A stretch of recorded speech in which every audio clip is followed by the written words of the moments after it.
It's been a remarkable week of firsts on the world's highest peak, but perhaps the most inspiring first today was that of 36-year-old American Gary Guller, who lost his left arm in a climbing accident 4 years ago. He had led a team of Texans with disabilities on a grueling 17-day trek to Everest Basecamp, a remarkable Everest first in its own right. But then Guller immediately began his own assault on the summit, the first attempt by a climber with one arm. It was treacherous from the start, as fierce winds slowed his team's advance for days.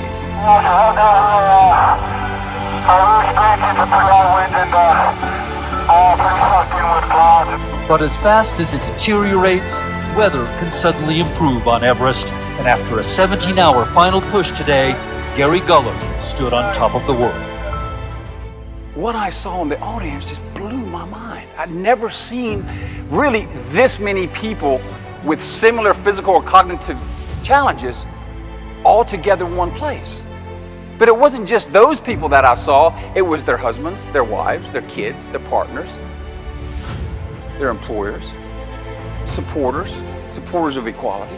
It was like this overwhelming feeling of truly coming together on, like the Sherpas say, everybody looked at each other's heart first, not necessarily their color, gender orientation, physical disability, or cognitive challenge. I think you know that when people are working on your behalf to advance your objectives, advance your goals, to make whatever you're trying to do successful, and you don't even know it, not aware of it,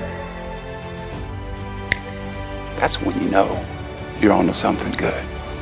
I decided then it's a real good time to be as honest as I can, and sat the team up and told a number of them, I said, look guys and girls, I'm hearing some whispers out there that we're not going to make it very far.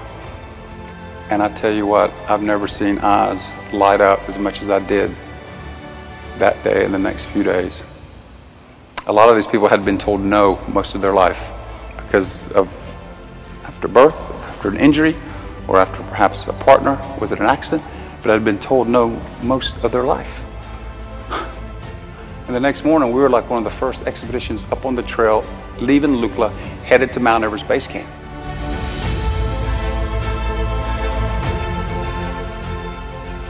It would have been very easy for the Sherpa people to turn on that walkie-talkie and call down to base camp.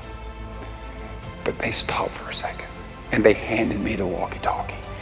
They said, Guller, you're the leader, make the call, make the call. So I turned on the walkie-talkie. Summit team, to base camp. We're standing on top of the world. We're standing on top of the world. This is one of those life-changing moments for me.